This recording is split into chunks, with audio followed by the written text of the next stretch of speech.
Episodes of Horror with Donna and Eric. I'm Donna, And I'm Eric.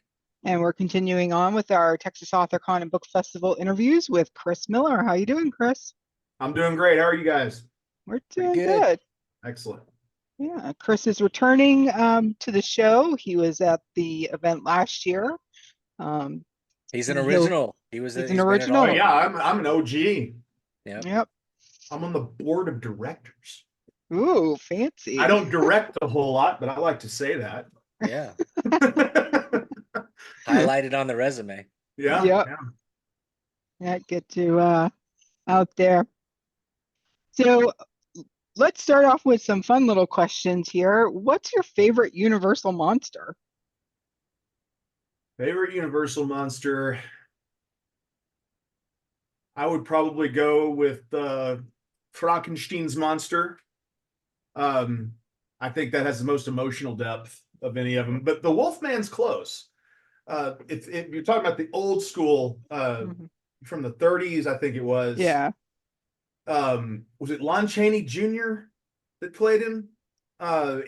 He actually did exhibit quite a bit of emotional depth to the Wolfman and what Yeah. he was grappling with. So I enjoy that kind of stuff. Bela Lugosi was always classic as Dracula, but Gary Oldman holds the crown on that one for me. I can't say it's Bella. Thank you. I agree. Yeah. Nah, Of course, garbage. I mean, one of these days I might wake up, somebody yells cut, and I realize I'm Gary Oldman, and that's how good of an actor he is. Well, yeah, he's a great actor, and He's he was good. phenomenal. I wasn't a fan of the movie, but him Really? as Dracula is fine. It's because of Keanu Reeves, isn't it? It's just all of it because we read the book right before we watched it. See, I thought the movie was better than the book. It's one of those rare occasions. I don't think that book really takes off until the last quarter. I like the Yeah. last quarter. Oh, I agree with that as well. And we also thought some it people by were that talking time, about though. great pacing. I was like, man, it's shit pacing until you get towards the end. Yeah. Aside from that section on the Demeter. And the So, problem is because it's not a traditional; it's a journal / Right. newspaper, and so it's hard to have epistolary. any. Yeah, it's very difficult to get pacing right when you're doing that. Yeah. Well, I challenge people who say that to go and read my epistolaries because they trot along at a nice pace. Yeah, but I think you probably learned from their mistakes. I do have I didn't invent them, and I don't know if Bram Stoker invented that, but he might have. I can't think of anything before then that's kind of like a journal. Well, I guess there's some of that in Frankenstein. Yeah, I was but gonna say Frankenstein has it. Yeah, that That must was have been. Frankenstein. before. I'm wondering if I think that was. Frankenstein is by far the superior novel. Yeah, Yeah. I think we agreed with that too when we Mhm. discussed those. So When it Yep. comes to Universal, I'm more of a later. I like the Wolfman. I like the Mummy. I was only considering the OGs there, so Yeah. I would I have know to what- really think about it if I wanted to include everybody. Invisible Man. I love that. I think that's Yes, a great I movie. do dig that one. Yeah. I So really like the remake of Invisible Man. Speaking of, a the, couple of years ago, yeah, I was gonna say the newest one where yeah, it's- where it's like I don't want to give spoiler alerts, but so it's like a suit instead of a chemical, accident, Mhm. and it just made it. I felt like it was more sinister that way. Mm. yeah, because he was gaslighting his wife. He or was whatever. totally I like the original idea of the guy basically kind of loses it over being invisible and he becomes a villain. Mhm. Well, this guy was the devil himself anyway, and now he's got a new toy, and that was just incredible to watch. And it was very relevant to our time. It was a good update. Yeah, it sounds Yeah. like it'd be even more terrifying than, Yeah, someone it's who good. chooses to go that route. They definitely did a better job with that than they did with the remake of The Mummy with Tom Cruise. So, I mean, if they would have, Yeah, The Mummy with Tom Cruise is a fun enough Tom Cruise movie. I like Tom Cruise. it But, was too Tom Cruise. If he was It's smart, It's not The Mummy. right? It's an action movie with Tom Cruise that has a mummy. Yeah, they did. The mistake was focusing on Tom Cruise, not letting his ego being in the way of that movie. You think it was should have his been- ego? I He think doesn't have an ego. He doesn't come off like that at all. I huh, was gonna yeah, say, you must be joking. He's humble sauce all the way around. yeah. So Yeah, I think okay. that's what ruined it. Mhm. When you watch that remake, the most interesting thing is Russell Crowe Mhm. as Hyde. Isn't Weren't he just they flying? were working towards a new Universe, universal like world, cinematic Mhm. universe or whatever, and I think it kind of has halted since that movie. Yeah, no, that movie killed it because it did Did so it? Okay. poorly and it was so terrible. So Yeah, they said the same thing about Batman versus Superman, and everybody was wrong. Everybody was wrong. Best comic book movie ever. That's one I haven't seen yet. I haven't seen Watch Batman the versus. Ultimate Edition. It's the director's cut. Don't watch the theatrical trash. Okay. Same with Justice League. Do not watch the one that came out. Watch the 4-hour Zack Snyder version. yeah, if you want Awesome. the true feeling of the movie, you have to watch Snyder's version. But Whedon Man of killed Steel, it. that whole trilogy is fantastic. I hate that it's left on a giant cliffhanger. Yeah. We're probably not going to see it play out. Even if they could just do it with animation or comics or something, I still want to see that story finished the way he had envisioned. Yeah. Sure. Yeah. So, but we were talking Universal. I'm sorry. All right. Do you like fast or slow zombies? I would have to say fast. They both have their place. And some movies really know how to capitalize on one or the other. But ever since seeing, again, Zack Snyder's Dawn of the Dead remake, I have loved Fast Zombies ever since. I just thought that was outstanding. I'm not a huge zombie fan in general. It doesn't usually get me going, but that one really did. And it's one I've rewatched dozens of times through the years. And it's just, they were scarier coming at you like that. I mean, there's one thing to see this hobbling zombie, or if it's a horde of them, I'm definitely unnerved, don't want to be around it. But this dude's faster than me. I know how fast I can run, and it's not fast. Yeah. Yeah, So, that's for and I'm sure. a good shot, but I'm not necessarily great at tracking something coming at me 12, 15 miles an hour. I can't do it. Yeah, if it's just a shambler, you've got plenty of time to sight Yeah. and pull the trigger. Right. So I guess that one would be your favorite zombie movie then. Probably. It's definitely up there with 28 Days Later, which I know is technically not zombies, but yes, it is. That's another one that's fast zombies. Yeah. And I was gonna say, I think the only reason it's not a traditional zombie is because zombies weren't in at the time, and this is how you Mhm. get that through. It's just Yeah. like when The Walking Dead, when he pitched The Walking Dead as a comic, he actually pitched it with aliens and a whole bunch of other crazy stuff Really? I didn't know that. because they wouldn't take it as a straight up zombie thing. So he was pitching all this weird, different ideas to try and overwhelm them into this. Oh, well, let's see where this is going, and then he just made a basic zombie apocalypse, Right. story. I read those comics well, I had them on Kindle, but I was reading them off of an iPad because the Kindle screen was just too small to read comic. Mm-hmm. And I can't remember how many issues, quite a few, but I had gotten to the point where they had gone into the prison, Mm-hmm. which I had already passed that point in the series. And of course, I quit the series after season 4. I didn't necessarily hate it or anything. It's just when it came back out, I felt no urgency to catch up. And now it's 12 seasons and it's ending or something. And they got spinoffs, and I was like, that's too much to catch up on. I'm too old. Yeah, Yeah, I I gave wanna up say- on I gave I up was- on Walking Dead first season. I think it was probably like episode 4 or 3 where the guy was stuck in the tank. Mm-hmm. Yeah, That's right. when That's right there too. That's 2, I think. Yeah. That's the second episode, isn't it? Yeah, I Yeah. think it's the second I episode. think it ends with that, and then the second episode starts with it. Yeah, Yeah, so I think that's where I gave up on The Walking Dead. You need to watch season 2 is one of the best seasons I've ever seen. I totally agree. Everybody thinks I'm nuts when I say that. I Season think 2 is amazing. was fantastic. They didn't have as much budget as season 1. And you can tell if you pay close enough attention, there's certain moments where like somebody's shooting a gun and there's no recoil whatsoever. There's just a flash coming out the end. That's obviously somebody with a computer, but it's done so quick and nobody's paying attention to it that the story really came through. And there's a couple of shots there man, what was his name? John Bernthal. He was my favorite character. I loved his arc.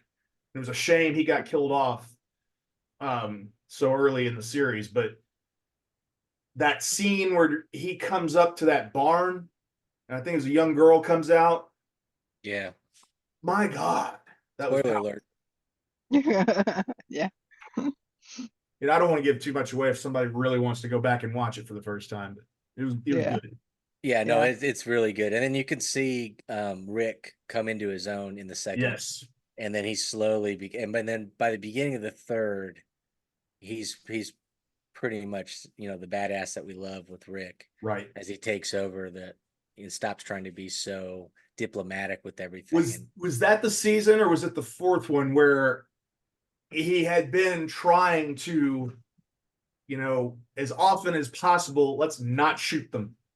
Let's not kill them. Let's avoid them, and he was trying to tone down the amount of violence he was involved in because it was eating at him, Yeah, I want to say that. And then he gets caught by a group of humans that haven't been turned or anything. They're just bad guys, and one's bear hugging him, and he bites the guy's throat out. And it's this fantastically violent scene. And I was like, he's back. He's back. Yeah, well, it wasn't just that though. The whole point of that was that group was about to rape his son. Oh yeah. And so he's protecting his kid. Yeah. And then you're willing to do any kind of brutal. Yeah. And then so it really fits in, because then you see that he's been holding back, trying to, I don't know, be a role model, maybe a more positive image with his kid. But the second his kid's in danger, he turns into this just something worse than the zombies. Yeah, he's savage. Yeah, I want to say that was a 3 or 4, because I stopped a couple episodes after Negan was introduced. Maybe I never got that far. I have seen the famous scene with the baseball bat. Yeah. And even having been away from the series for a few seasons at that point, I loved that character.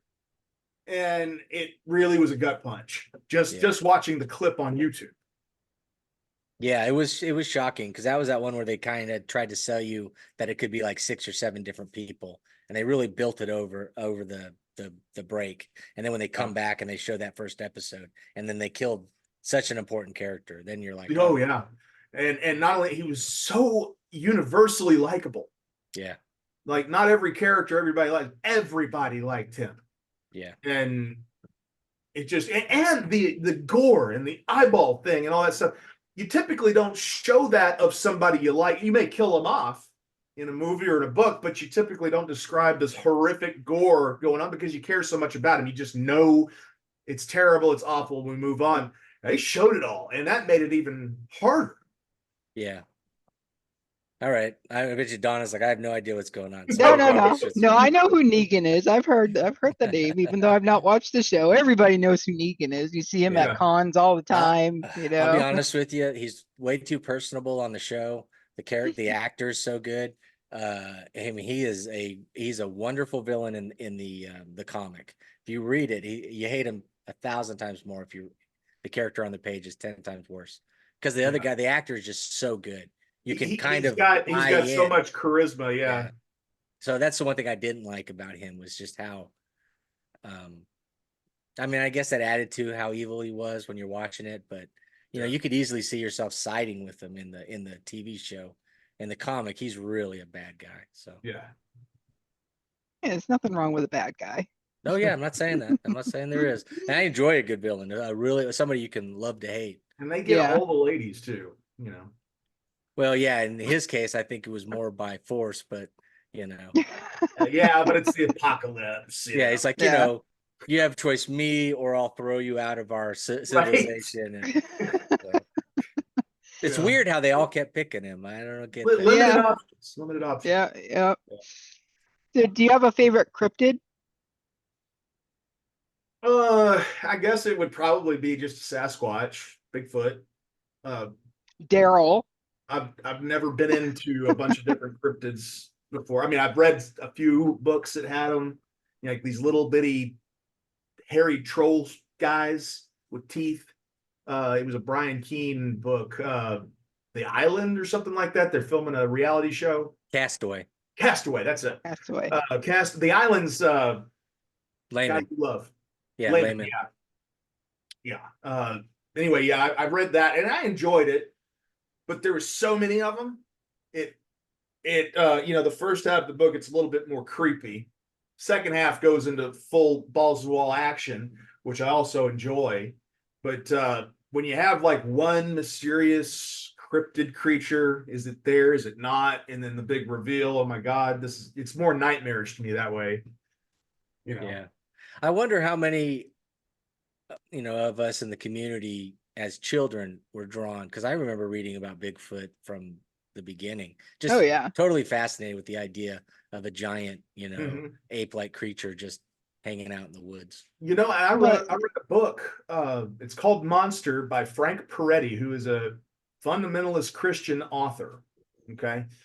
He's written books like Piercing the Darkness, This Present Darkness, Prophet, and a bunch of other things. And very, very, very heavily religious. His points of view, very heavily involved in the story, usually.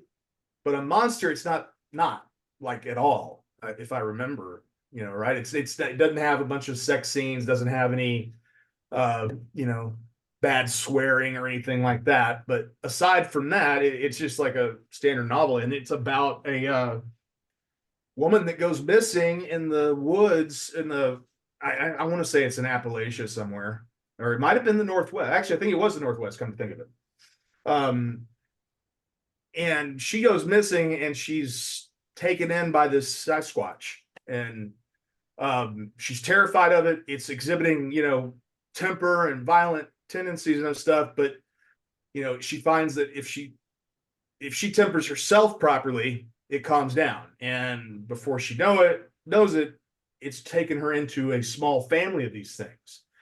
And then meanwhile, you got a hunter who's determined to find the Sasquatch, hunting this thing down. He doesn't care what happens to this woman. And you got a law enforcement guy, that like a park ranger or something, that's trying to find her and protect her and all that stuff. It is a good book.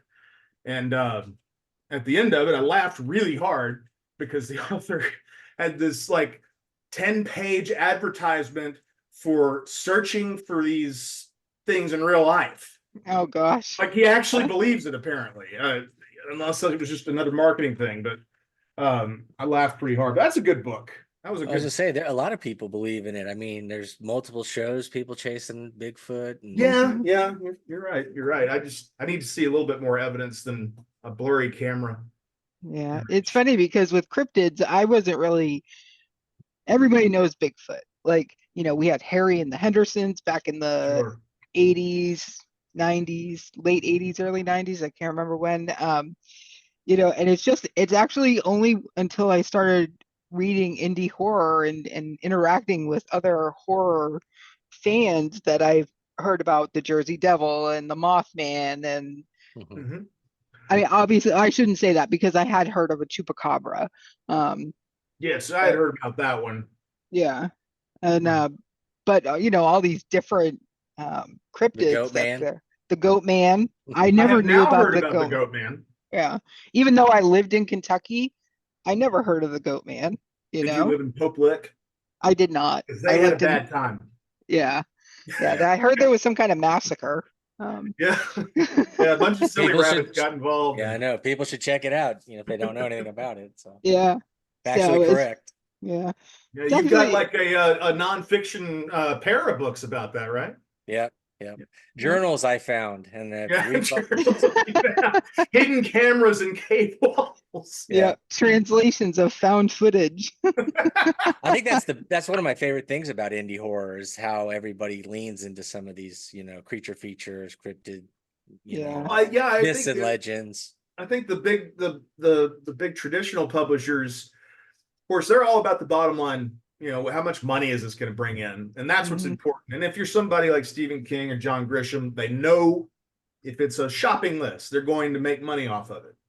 Mhm. Yeah. They kind of let those guys do whatever they want, but everybody else, no, let's keep it kind of in the mainstream here, things people have heard about, at least tangentially. And, so they're playing it more safe, whereas indie, they're like, fuck it, I'm writing about a Jersey Devil or whatever. Yeah. And if you don't know what it is, that's your problem. Go look it up. Yep. Exactly. And oh, what was I just gonna say too? The isn't there a dog man in like, I don't know. Is it I thought Michigan? I think it's in The Michigan, Michigan dog man, something like something that. like Yeah. that. Yeah, so it's pretty interesting to read all these books, and and of course I would be remiss if I didn't mention Bigfoot erotica. Oh, That's really big. I'm surprised PC3 hasn't gotten in on that niche yet. I'm sure he's working on an Yeah, idea. it's probably one of his projects right now. Yeah. So I Big guess it's Harry's safe. plow driving some poor chick, and she starts to enjoy it. Yeah. So I guess it's safe to say you'll never write a Bigfoot book, huh? I don't know. I wouldn't say that. I never say never to virtually anything. Um, there's things I'm highly unlikely to write about, and that's probably one of them. I just don't know if I want to go into the enough research to make it at least sound like I know what I'm talking about. My brother-in-law, funnily enough, loves the Bigfoot stuff, and he's a lawyer in Longview, Texas, and very well respected over there. And he goes to these conventions like a kid in a candy shop, giggling the whole time, buying everybody's books, everybody's shirts, everybody's knickknacks and whatever, watching these documentaries that they got playing and stuff.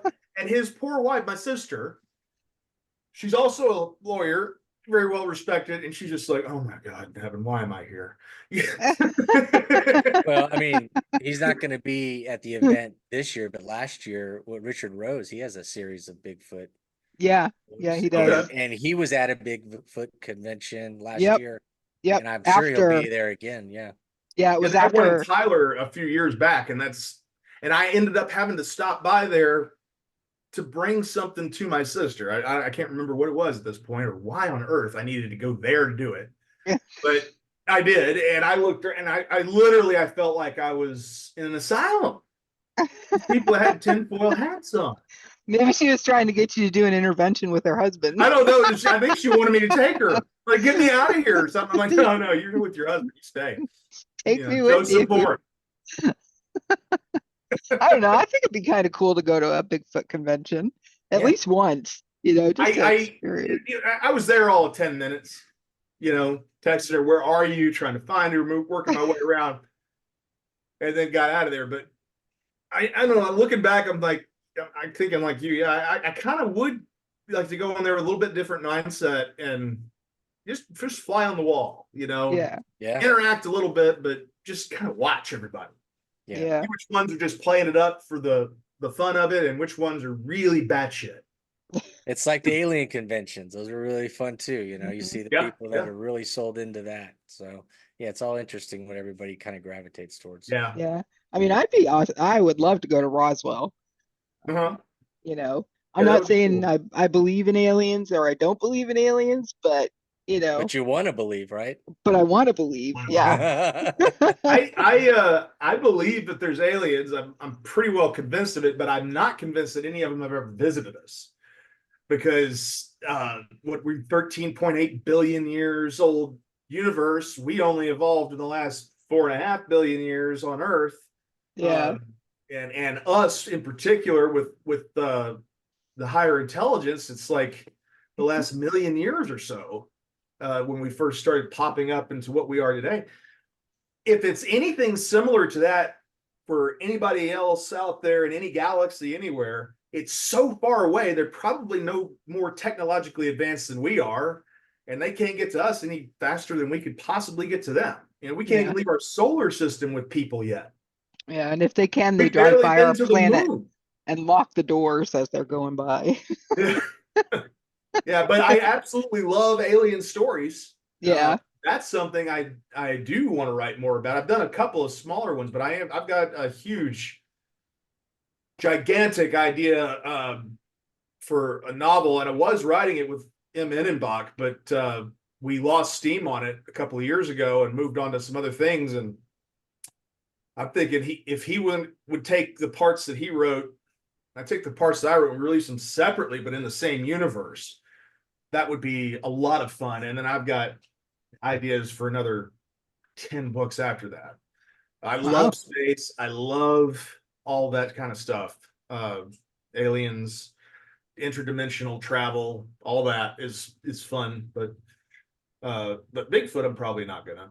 Yeah. So that leads us into, sci-fi or fantasy. Do you prefer one or the other? And it sounds like you're a science fiction type. Definitely sci-fi. I like fantasy, especially the darker fantasy, uh, and less high fantasy usually. I don't that when it gets into all the crazy creatures and different things. I mean, it's interesting. Don't get me wrong. It's just unless they can figure out a way to make it just pitch black, Yeah. I lose interest over time. But what's called the Blade itself? What's his name? Joe starts with an A. Abercrombie, is it? Yeah, I know. I know who you're talking about. There's he's got like a full Close. trilogy, and I have the trilogy. I've just only read the first book, and it's more in line with like Game of Thrones fantasy. Definitely dig that. And I could do without George R. R. Martin's chapter-long explanations about what they're eating for breakfast. I mean, dude, we get it. You're fat. I'm fat too. But you just there's stuff in their face, and it's good and it's greasy. That's all you got to say. Yeah. Yeah. It goes on and on and on and talks about not only what it is, but how it was prepared and for how long and who did it and how they learned how to cook. Great. I like in-depth backstories when it's relevant. Well, that's probably a tip of the cap to Tolkien. He's just Yeah, because he would spend an hour and a half writing about a blade of grass. Sure. Yeah. And Yeah. how I'm it not a, bobbed in the winds. Just yeah. I read last year, I think, or the year before, I read a high fantasy book. Luckily, it was a shorter book. It wasn't usually high fantasy is like they're usually 1,000 pages or more. and that's part one. Yeah, exactly. And so I'm reading this high fantasy, and I was like, okay, I was following it, and it was interesting to me. It kept my interest. And in high fantasy, they make up all these funky Sure. names for like towns Language. and people and things.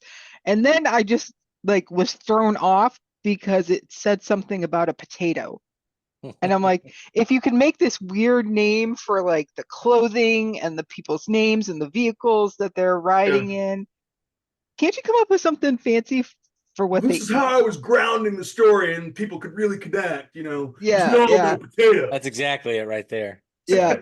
So like the mention of the potato kind of threw me completely out of the story. Yeah. I've had similar experiences. That's funny. And I think it's kind of stupid, but that was just my experience with it, you know. Do you have a favorite sci-fi novel or author? Ooh, I am a big fan of M.R. Forbes.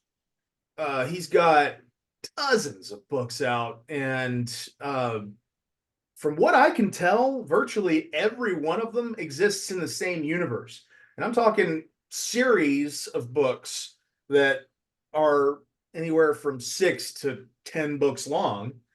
And luckily, he doesn't so much do a bunch of door stoppers. They're usually closer to 100,000 words or something, pretty standard.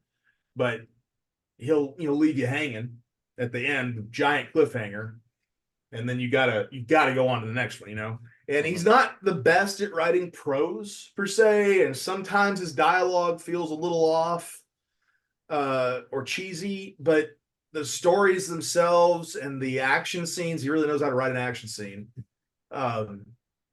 So interesting. And I'll probably never get through everything he's written because he's constantly pumping them out. I mean, he's probably got 50 books or more out now, and I don't think he's like all that old.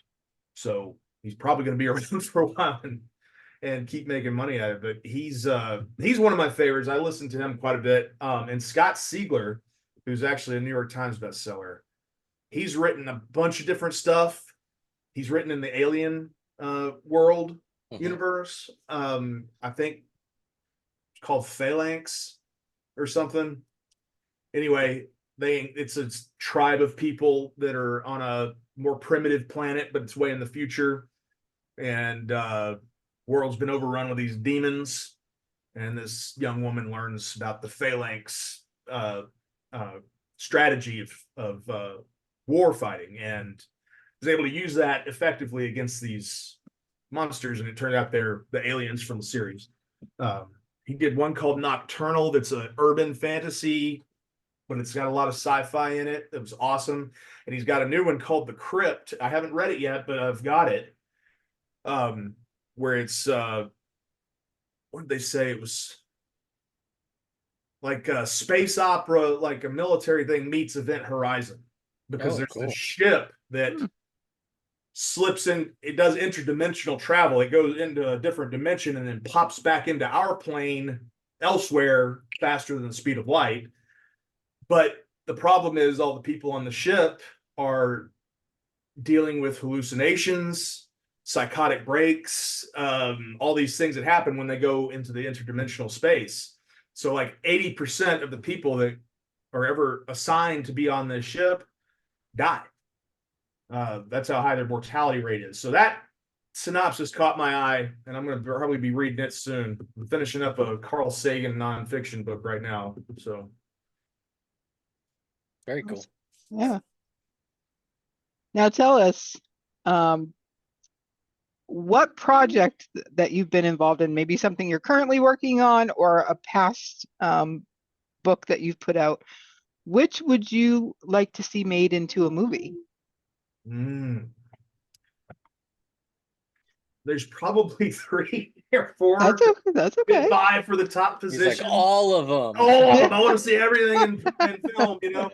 But say, you know, get your dream director, whatever budget you want, you know, dream scenario there. I would probably say either Dubtown Blues, which actually I knew you were going to say that. it wouldn't take a ton of money for that one, but maybe to hire some great actors. But The Damned Place, I think, would be awesome. Probably Yes. not so much as a movie. I think it would work better as a limited series on Netflix, HBO, something. And then The Hard Goodbye and Waking Up the Devil, both of those are batshit crime that I would just love to see Robert Rodriguez or Roger Avery or Quentin Tarantino or somebody, you know, adapt that and just make it even more batshit than it already is. Those would be fun. I'd like to see your Godless, your detective series. Those would be fun as like a serial. Yeah. I mean, I animated or, you know, that grittier Yeah, even style. animated. That would be terrific.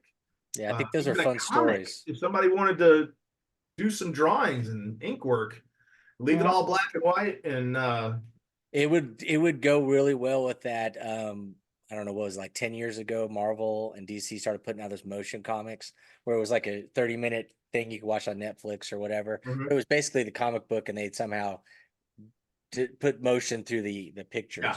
It would look. I think that would fit the story really well. Creepshow did a special that did that with Stephen King's story Survivor Type, where the guy is a doctor, but he was also a heroin dealer, and he was a private pilot, and he was flying his stuff down to South America or wherever, and he crashes and ends up on this desert island. There's basically nothing there but rocks and sand. And heroin, apparently. And a ton of heroin and a few things that you know, like a little bit of food and stuff.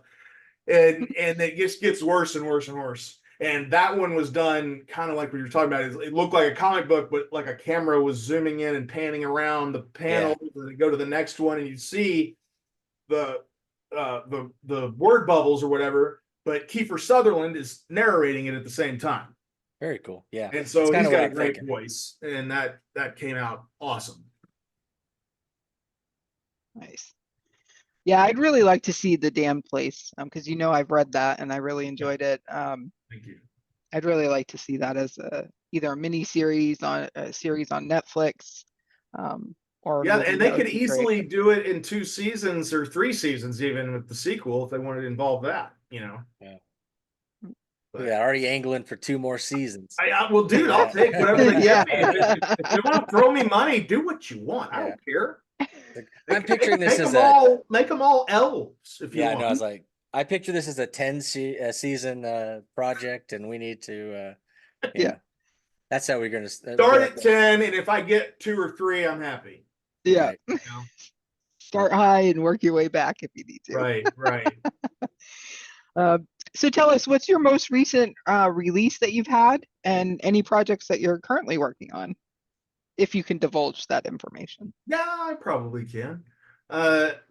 Most recent release The might devil, have isn't it? been. I'm sorry. Isn't it Wake the Devil? Waking Up the Devil was my last like novel Yeah. come out, and I might have been in an anthology or two. I can't recall, honestly. I know that sounds totally full of myself, but I really can't remember No, what all has come out. it's understandable because we sometimes we get accepted and then it's like 8 months later when they release it. And Yeah, so yeah. When it all finally gets comes out, mixed and then up. nobody even bothers to reach out and hey, it's out. And I'm like, oh yeah, I was in that. That's Yeah. cool. Well, I know you were in Head Blown last year. Yeah, I had for to back Texas. out this year. I wanted to do something, but I've got so much personal stuff going on right now that hoping that I'm looking at the horizon here. We're going to be past it soon, where I can start focusing again. I've had a very, very difficult time writing lately. I've done like 2,200 words on a story in the last month and a half. That's nothing. I usually do 1,200, 1,600 a day. And but I'm dealing with all this other stuff and trying to get things handled in my personal life that just right now have to be the priority. Sure. Yeah. And it's Unfortunately, good but to make that a priority, because then you can, when you are able to, you can actually focus on your story and not just churn out a product that you're Right. not very pleased with. right. And I was worried that I was going to do that with a couple of these because I was lined up for 3 or 4 anthologies here in the first part of the year, and I backed out of all of them because I was just like, I don't know when I'm going to be through all this stuff I'm dealing with, and right now it's got my head scattered. And if I did hammer something out, I'm worried it's not going to be up to par for what I know I'm capable of. Hmm. I just don't want to do that to myself or readers. But I am working on something with Mr. Author here. Yep. Mr. Author. And yeah, we call him Mr. Author. You know, that's his name. It's Eric Author. Mhm. His middle name's, on there. I don't know why. Yeah. But Scandinavian. anyway, it's he and I and Mike Innenbach and Patrick Searson III. We each took one of the 4 horsemen of the apocalypse Ooh. as a starting, I guess, a thematic Yeah. starting point. Doesn't necessarily have a horseman in each story. We're not necessarily leaning into all that, the mythology or the revelations, But the concept. St. John or anything, but yeah, it's the concept of that. And I got war, and Nice. mine, I initially was going to try to set up this global conflict and really lean into the suspense on it. That's where I shine usually. And the more I thought about it, the more I was like, man, I'm gonna have to research UN appointments and all this stuff in government. And I usually hate government a lot. So I decided to take it down to a microcosm, and I found a story I'm excited to tell once I can get to where I'm writing more regularly about a cult on a compound where the outside world is under martial law, and there's a famine going on, and there's a pandemic that the disease causes people's lungs to literally melt, and they barf it out of their mouth, and that's how they die horribly. And obviously there's a lot of death going on. So I've got the other horsemen out there in the world doing their thing.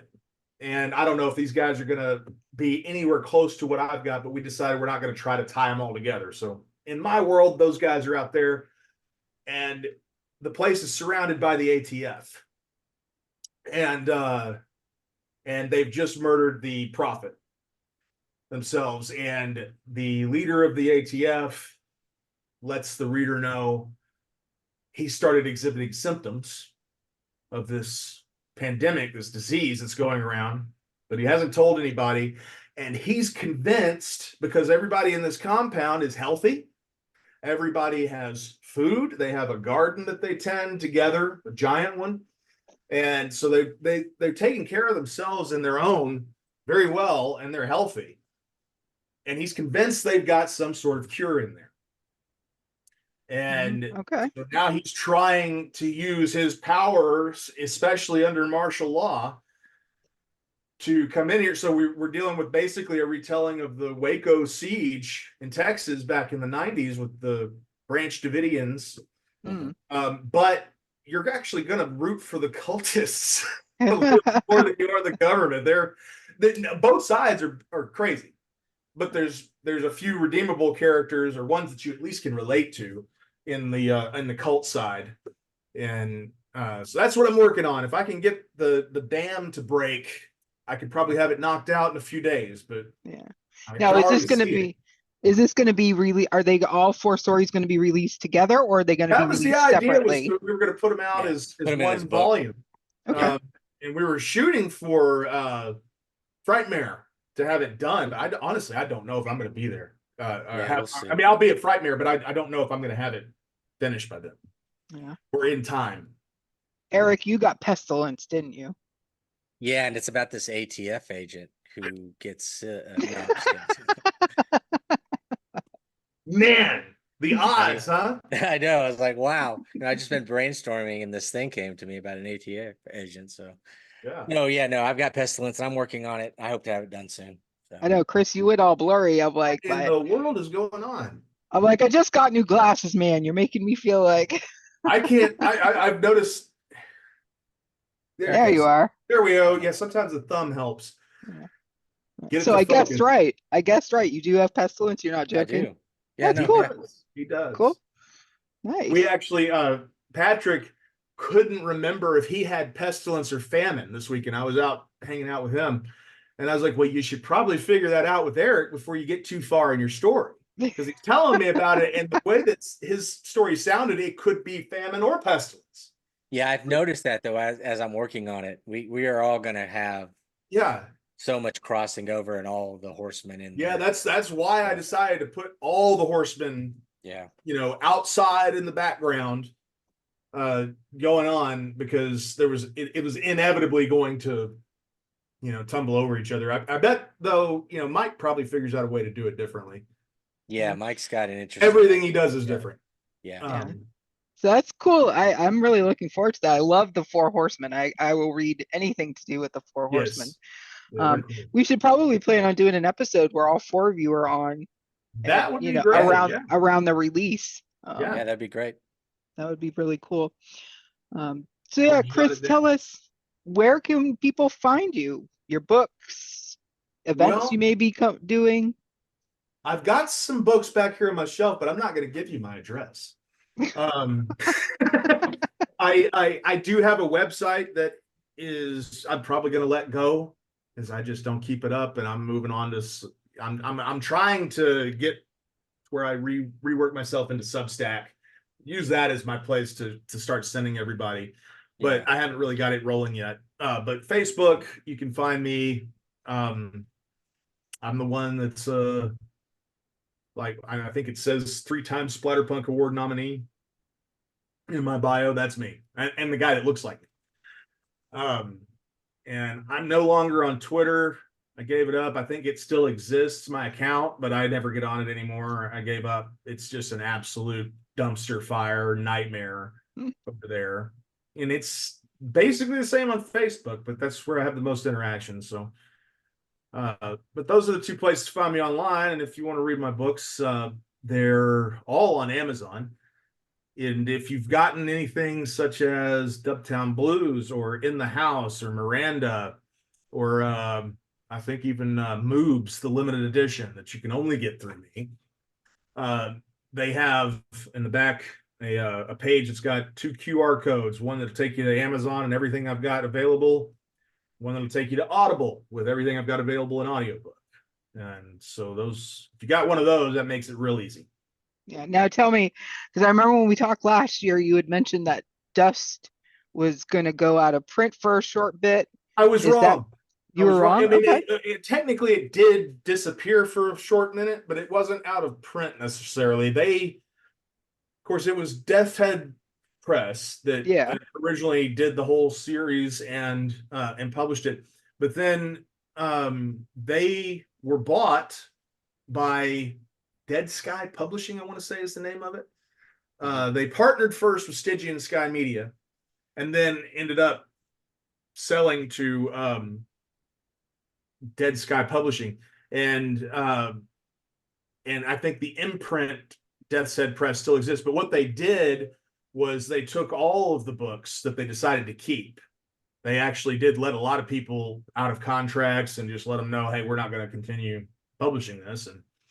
And the ones they decided to keep, instead of doing print on demand through Amazon like most indies do, they went to a printer and they're doing specific numbered runs, kind of like the big guys do. And so for a little bit, until all that got swapped over, it was not, you couldn't find it on Amazon.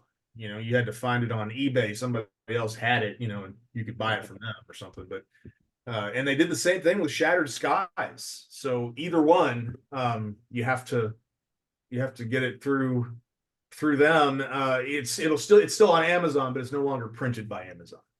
Okay. Yeah, because I remember when you mentioned that, I was like, "Oh, I better go." And like immediately after our interview, I went bought to Amazon and bought Dusk because I'm like, I want to get a copy just in case. It was a come marketing back. ploy, you know. I was like, "Go buy everything I got real fast before it's gone." And oops, sorry, it didn't happen. Yeah. Well, I'm glad it's still out there for people to buy. All right, so we will see Chris at Texas AuthorCon and Book Festival in July. I'm going to bless everybody with my presence. Are you going to be wearing Crocs again this year? No, actually, I had a bad experience with the Crocs. I love the Crocs. Don't get me wrong, but they do not have proper heel support, and I ended up with Achilles tendonitis, which literally makes it where you can't walk.